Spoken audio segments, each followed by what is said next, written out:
मैंने एक बर्फ जैसी ठंडी और खतरनाक महिला मलिक के साथ सौदा किया था। मेरा काम बस इतना था कि उस एक बच्चा चाहिए था और बदले में मुझे मिलने वाले थे 5 करोड़ रुपए।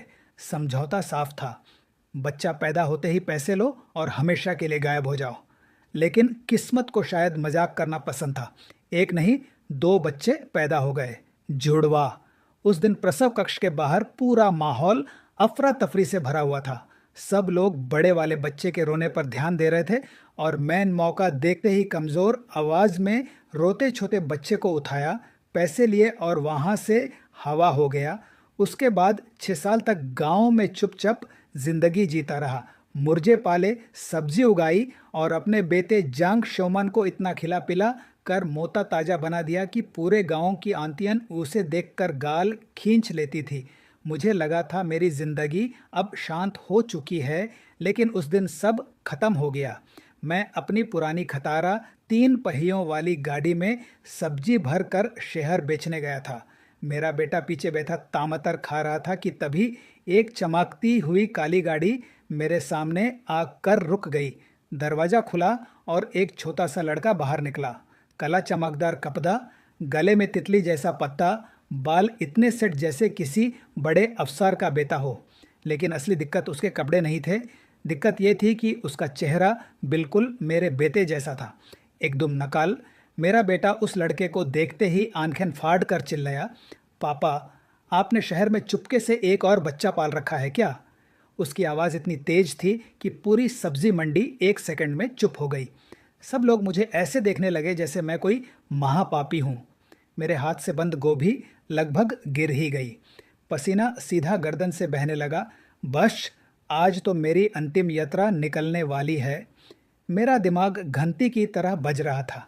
तभी उस छोटे लड़के के पीछे वाली गाड़ी का दूसरा दरवाज़ा धीरे से खुला और पहले बाहर आई काली रेशम जैसी चमकती लंबी टांगे।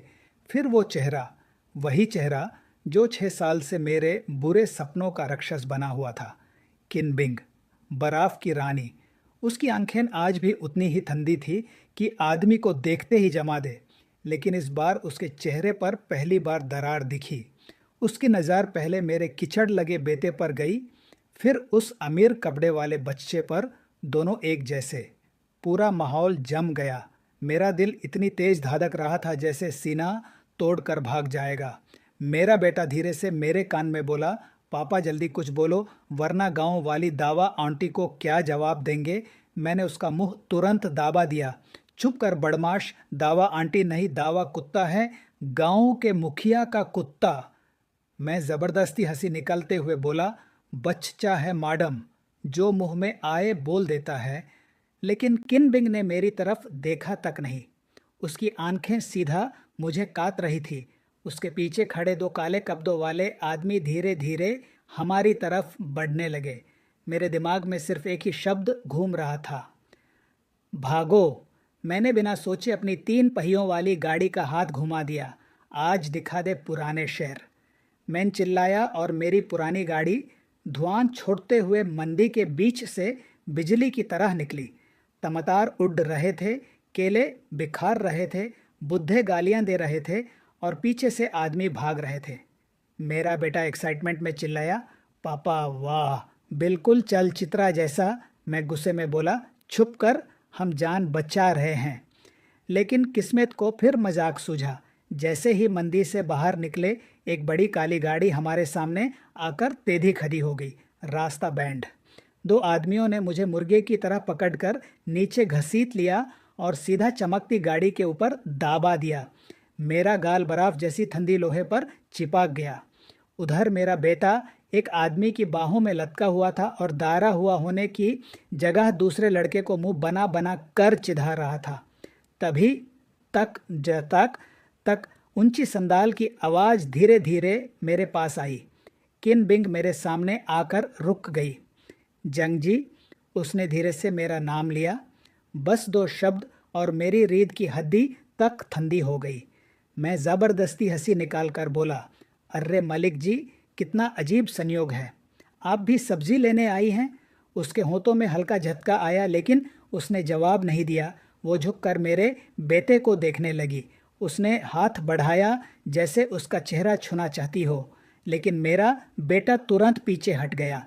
सुन लो आंटी, मेरे पापा पे नज़र मत डालना, वो पहले ही दवा के हैं। मैं तुरंत चिल्लाया, एक बार फिर बोल रहा हूँ, दवा कुत्ता है। किन बिंग का हाथ हवा में ही रुक गया। उसने गहरी सांस ली और सीधा मेरी तरफ देखा। उस नज़र में इतना गुस्सा था कि लग रहा था अभी जिंदा चीर देगी। 6 साल पहले मैंने जुड़वा बच्चे पैदा किए थे, सही कह रही हूँ ना? उसकी आवाज़ शांत थी, लेकिन उस शांति के नीचे ज्वालामुखी उबल रहा था। मेरे कंधे पर दबाव और बढ़ गया। मेरा दिमाग पूरी रफ्तार से झूठ सोचने लगा। सच बोलूँगा तो मरूंगा, झूठ बोलूँगा तो भी मरूंगा, तो चलो नतकी करते हैं। मैंने आंखें फाड़ कर बोला, जुड़वा मालिक जी आप क्या बोल रही हैं? मुझे कुछ समझ नहीं आ रहा। मैंने तुरंत अपने बेटे की तरफ उंगली की। ये मेरा भतीजा है, मेरे भाई और भाभी का दुर्घटना में देहांत हो गया था, मैं ही इसे पाल रहा हूँ। इतना बोलकर मैंने 2 नकली आंसू भी निकाल दिए। देखिए ना कितना मिलता है मुझसे। लेकिन उसी वक्त मेरा अपना बेटा मेरे पैर पर कुल्हाड़ी मार गया। पापा झूठ क्यों बोल रहे हो? आपका कोई भाई नहीं था। दादा दादी तो बहुत पहले मर गए थे। मेरे अंदर की रूह तक निकल गई। हे भगवान, ये मेरा बेटा है या दुश्मन? मैं मन ही मन रो रहा था और तभी किन बिंग ने एक कागज़ मेरे सामने फेंका। ये हॉस्पिटल का कागज़ है और ये जन्म प्रमाण। उसकी आंखें सीधा मेरी रूह में घुस गई। अब भी झूठ बोलोगे? किन बिंग की आंखें मुझे ऐसे चीर रही थी जैसे अभी जिंदा गाड़ देगी। उसने ठंडे लहजे में कागज़ मेरी तरफ फेंका। अभिलेख के मुताबिक उस वक्त दूसरे पलने वाला बच्चा जाम के 3 घंटे बाद गायब हो गया था। मेरे दिल ने एक पल के लिए धड़कना ही बंद कर दिया। लापरवाह गाधे, उस वक्त भागने की इतनी जल्दी थी कि सबूत मिटाना ही भूल गया। मैं अंदर ही अंदर खुद को गाली दे रहा था, लेकिन बाहर से मैंने फिर भी बेवकूफ़ बनने वाला चेहरा लगाया। अरे मलिक जी, दुनिया में एक जैसे चेहरे होना कोई बड़ी बात थोड़ी है। ये सब सिर्फ संयोग है, बिल्कुल संयोग। लेकिन इस बार किन बिंग ने मेरी बकवास सुनने की भी ज़रूरत नहीं समझी। उसने सीधा पीछे खड़े आदमियों को हुक्म दिया, दोनों को युंडिंग महल ले जाओ और वकील जियांग को बुलाओ, तुरंत खून की जांच होगी। जी मालिक। अगले ही पल मुझे 2 आदमियों ने पकड़कर काली गाड़ी में ढकेल दिया जैसे मैं कोई बड़ा अपराधी हूँ। मेरा बेटा भी अंदर फेंका गया, लेकिन उसके चेहरे पर डराव का नाम तक नहीं था। वो बड़े मज़े से चमकदार कुर्सी को थपथपाते हुए बोला, पापा, ये वाली गाड़ी आपकी 3 पहियों वाली से ज़्यादा आरामदायक है, लेकिन तेज़ नहीं भागती। मैं गुस्से में बोला, तेज़ भाग कर क्या करना? आखिर में पकड़े तो फिर भी गए। पूरा गाड़ियों का झुंड सीधा शहर के सबसे अमीर इलाके की तरफ बढ़ा, युंडिंग महल। नाम सुनते ही समझ आ रहा था कि यहाँ रहने के लिए आदमी को अपनी किडनी तक बेचनी पड़े। थोड़ी देर बाद गाड़ी एक इतने बड़े महल के सामने रुकी कि मुझे लगा गलती से किसी राजा के घर आ गए हैं। दरवाजे खुले और मुझे और मेरे बेटे को अंदर ले जाया गया। अंदर का बैठक कक्ष इतना बड़ा था कि उसमें आराम से कुश्ती प्रतियोगिता हो सकती थी। छत से लटकता बड़ा चमकदार झूमर मेरी आंखों को अंधा कर रहा था। जैसे ही मेरा बेटा अंदर घुसा, वो पागल हो गया। वाह बोलते हुए सीधा नरम फर्श पर लौटने लगा।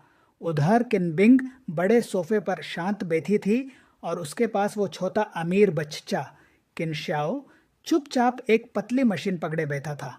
लेकिन उसकी आंखें बार बार मेरे बेटे की तरफ जा रही थी, जो ज़मीन पर कुत्ते की तरह भौंक कर घूम रहा था। दोनों में ज़मीन आसमान का फ़र्क था, एक राजकुमार जैसा, दूसरा गांव का बंदर। तभी किनबिंग ने ठंडी आवाज़ में कहा, जंग जी, मैं तुम्हें एक मौका देती हूँ। 6 साल पहले जो पैसे लिए थे वो वापस करो, बच्चा याहिन छोड़ दो और फिर गायब हो जाओ। मेरा गला सूख गया। पैसे? वो 5 करोड़ तो कब के उठ चुके थे। घर बनाने में, ज़मीन लेने में, मुर्गे पालने में और सबसे ज़्यादा मेरे बेटे को बड़ा करने में 6 साल में एक एक सिक्का पिघल गया था। लेकिन पैसे से भी बड़ी बात थी उसका अगला जुमला। वो मेरा बेटा मुझसे छीनना चाहती थी। मैंने अपने बेटे की तरफ देखा जो अब भी फर्श पर लौट कर हंस रहा था। 6 साल तक मैंने अपने खून पसीने से उसे पला था। बुखार में रात भर जागता रहा, खुद भूखा रहकर उसे खिलाया। मैंने गहरी सांस ली और पहली बार सीधा किन बिंग की आंखों में देखा। मालिक जी, पैसे का इंतज़ाम मैं कर लूँगा, लेकिन श्योमन मेरा बेटा है। किन बिंग हल्की सी हंसी। वो हंसी नहीं थी, सीधा थापड़ था। तुम्हारा बेटा, उसने धीरे से कहा। भूल गए समझौता, तुम सिर्फ बीज देने वाले आदमी थे। मैं तुरंत गर्दन उठाकर बोला, समझौते में ये नहीं लिखा था कि 2 बच्चे पैदा हो जाएंगे। मैं रुका नहीं। और उस वक्त वो बच्चा बहुत कमज़ोर था। चिकित्सक तक बोल रहे थे कि शायद बच ना पाए। मैं उसे गांव ले गया, चावल का पानी पिलाकर देसी इलाज करके एक एक सांस बचाई मैंने उसकी। इस बार मैं झूठ नहीं बोल रहा था। जब मेरा बेटा पैदा हुआ था तब वो इतना छोटा था कि हाथ में समझ नहीं आता था। उसकी रूह तक कमज़ोर लगती थी। सच कहूँ तो आधा काम मैंने पैसे के लिए किया था और आधा इस दार से कि कहीं ये बराफ जैसी औरत यूस मरने के लिए छोड़ ना दे। एक पल के लिए किन बिंग का चेहरा हल्का सा बदला, लेकिन अगले ही सेकंड वो फिर से पत्थर बन गई। मुझे कहानियों से मतलब नहीं। वो धीरे से खड़ी हुई और ऊपर से मुझे देखते हुए बोली, मेरे लिए सिर्फ नतीजा मायने रखता है और नतीजा ये है कि तुमने मेरे पैसे चुराए और मेरा बेटा भी। उसकी आवाज़ और ठंडी हो गई। जब तक जांच का परिणाम नहीं आता तुम दोनों कहीं नहीं जाओगे। उस दिन से मेरी महल वाली कैद शुरू हो गई। मुझे और मेरे बेटे को एक मेहमान कक्ष दिया गया जो मेरे पूरे गांव वाले घर